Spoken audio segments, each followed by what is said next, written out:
समय का सही उपयोग। रामपुर नाम के एक गांव में गोविंद नाम का एक लड़का रहता था। एक दिन उसके पिताजी ने उसे अपने पास बुलाया और उसे पास के गांव जाकर उनके दोस्त के पास से एक पेटी लाने को कहा, जिसमें बहुत कीमती चीज थी, तो उसे संभाल कर लाने को कहा। जैसे उसके पिताजी ने कहा, गोविंद पास के गांव गया और उनके दोस्त के पास से पेटी ले ली। पेटी को देते हुए गोविंद के पिता के दोस्त ने कहा, रास्ते में बहुत खतरा हो सकता है। इस बक्से में बहुत कीमती चीज है। जब वापस घर जाओ तो इसे संभाल कर ले जाना। वो पेटी लेकर वापस घर जाने लगा।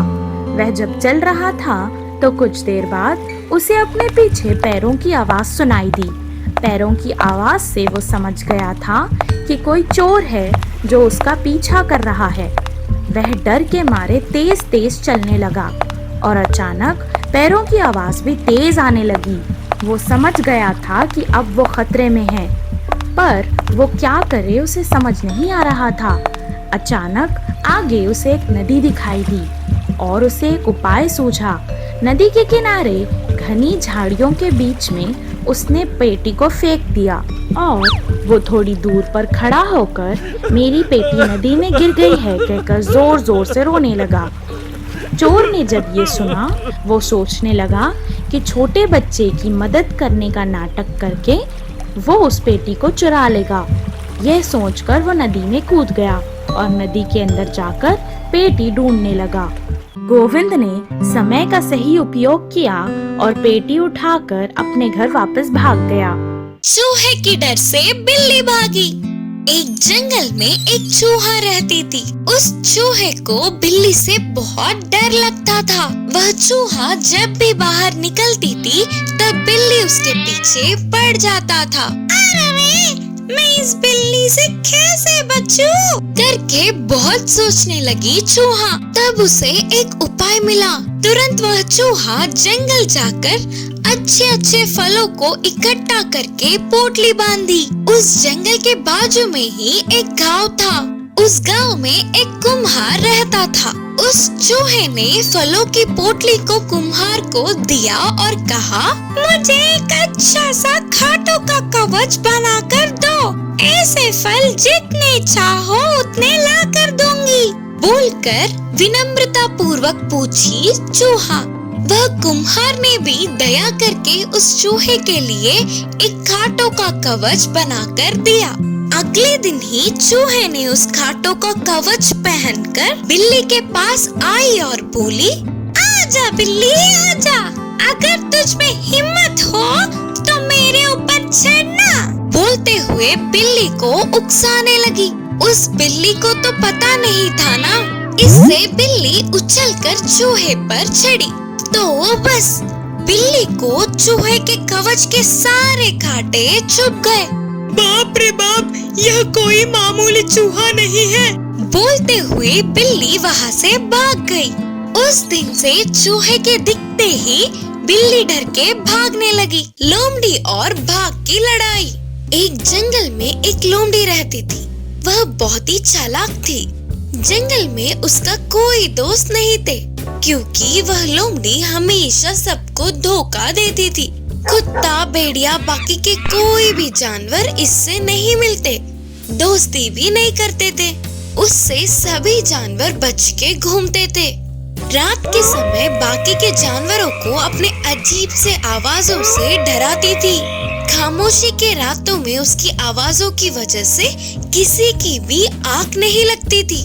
चूहे अपने बिलों से बाहर नहीं निकलते।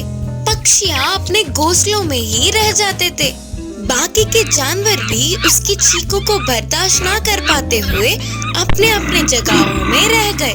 ऊपर से लोमड़ी अपनी बड़ाई करती फिरती थी कि मुझसे ज्यादा जोर से कोई नहीं चिल्ला सकता। मेरी चीख सुनते ही सारे जानवर डर के भाग जाते हैं। इस तरह लोमड़ी हद से बाहर निकल गई। ऐसे चिल्लाना नहीं करके उसे बोलने का साहस किसी भी जानवर में नहीं था। एक दिन उसे बाघ का शरीर मिला। उसे देखते ही लोमड़ी को एक अजीब सी चाल सूझी। तब से उसके तेवर ही बदल गए। वह उस शरीर को पहनकर बाघ की तरह बदलकर बोली, आज से मैं बाघ राजा हूँ। उसका बल और साहस मुझ में भी है।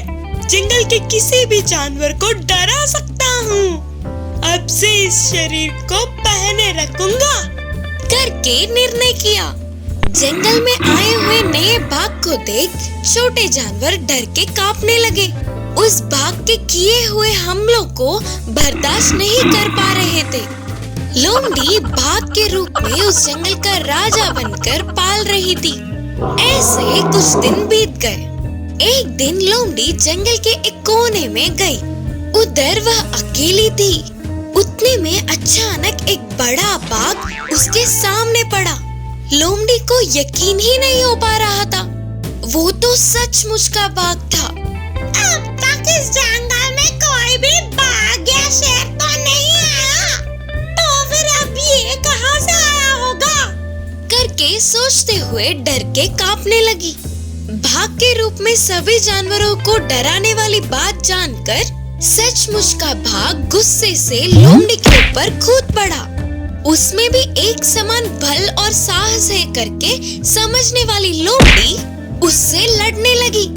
ऐसे सचमुच का बाघ और इस लोमड़ी बाघ के बीच बहुत देर तक एक युद्ध ही हुआ। लेकिन लोमड़ी भी कितने समय तक सामना कर सकती थी और उसने मदद के लिए चिल्लाया, लेकिन एक जानवर तक उसकी मदद करने नहीं आया। आखिर में बाघ ने अपने मजबूत पंजे से एक देकर उस लोमड़ी को मार दिया। बाकी के जानवरों के प्रति क्रूर स्वभाव का लोमड़ी उतना ही क्रूर मौत मरी। इस कहानी की शिक्षा है कि हमारा बुरा स्वभाव हमारी बुराई ही करता है। बुद्धि से काम लो। एक जंगल में दो चूहे के झुंड रहते थे। एक झुंड का नेता वल्लभ था तो दूसरे झुंड का वीरत था। उसमें वल्लभ बहुत ही बुरा था। आसपास के सभी लोगों पर हुक्म चलाता था। अगर किसी ने नहीं माना तो उसे पीटता था। उससे सभी डर कर वो जो कहता था वही करते थे। वीरत बहुत अच्छा था। उसके झुंड के चूहों को अपना मानता था। उन्हें किसी भी मुश्किल से बचा लेता था। हमेशा साथ ही रहता था। उससे सारे चूहे वीरत को बहुत ही आदर सम्मान देते थे। वीरत को अच्छा नाम आते देख वल्लभ को जलन होने लगी। किसी भी तरह उस झुंड को हराने के लिए तरह तरह के हथियार बनवाया। एक बार वल्लभ ने वीरत को चेतावनी देते हुए कहा, हार मानकर इस जंगल को छोड़कर चले जाओ, नहीं तो युद्ध के लिए तैयार हो जाओ। उससे वीरत सोच में पड़ गया। वल्लभ के पास तो तरह तरह के हथियार थे। युद्ध के कारण बिना मतलब के दोनों तरफ कई लोग मर जाएंगे। बच्चों को पिता और पत्नियों को पति दूर होंगे। बहुत सारे लोग विकलांग हो जाएंगे। चूहों की संख्या नष्ट हो जाएगी। युद्ध होने से सब कुछ नष्ट ही होगा। हमारी वजह से किसी का अच्छा होना चाहिए, लेकिन कभी भी बुरा नहीं। सोचकर वीरत और उसके झुंड जंगल छोड़कर जाने के लिए तैयार हो गए। इससे झुंड के सभी चूहे रोने लगे। तभी इस झुंड से एक छोटी सी चूहे ने कहा, राजा जी, किसी को कोई भी हानि न पहुंचते हुए उस वल्लभ ही जंगल छोड़ के जाने जैसे मेरे पास एक उपाय है, आप सुनोगे? फिर वीरद ने कहा, अच्छा, बात बोलने में उम्र से कोई मतलब नहीं। चतुरता हर किसी में होती है, बोलो। उस छोटी सी चूहे ने पूरे उपाय समझाते हुए कहा, राजा जी, उन सारे चूहों को बिल्ली से डर लगता है, इसीलिए हम बिल्ली की तरह एक बड़ा सा चलने वाला पुतला बनाएंगे। युद्ध में उसे आगे रखकर जाएंगे। सभी को वह उपाय बहुत पसंद आया। एक हफ्ते में ही एक बड़ा सा बिल्ली का पुतला बना दिया और उसके गले में एक बड़ा सा घंटा बांध दिया। और तुरंत जंगल में एक अफवाह फैलाया कि वीरत की अच्छाई देखकर सहायता करने बाजू के गांव से एक बड़ा सा बिल्ली आया है और वे सारे बिल्ली बहुत ही बड़े हैं। एक बार में 100 चूहों को मार सकते हैं करके अफवाह फैलाया। ये बातें पूरे जंगल में फैल गई। वल्लभ के तरफ के सभी चूहे डर के कांपने लगे। अगले दिन युद्ध में पहले बिल्ली के आगे बढ़ते ही जोर से चिल्लाते जा रहे थे। उसके गले का घंटा जोर से बजाते जा रहे थे और उसके पीछे ही वीरत के सैनिक चल रहे थे। दूर से ये सब देखने वाले वल्लभ के सैनिक डर गए। उन चूहों ने कहा, अरे अरे, सच में ये कितना बड़ा बिल्ली है। ये मारेगी तो एक बार में ही 100 लोगों की चटनी हो जाएगी। सोचते हुए पीछे देखे बिना दूर भाग गए। बस 1 मिनट में वल्लभ के अलावा वहाँ कोई नहीं था। उससे वल्लभ भी डर गया और बोला, और एक क्षण भी यहाँ रह गया तो मैं मरूंगा।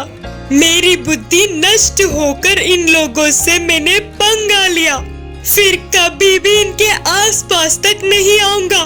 बोलते हुए पीछे मुड़कर जंगल छोड़ के भाग गया। ऐसे अच्छे लोगों के साथ पंगा बहुत ही महंगा पड़ेगा।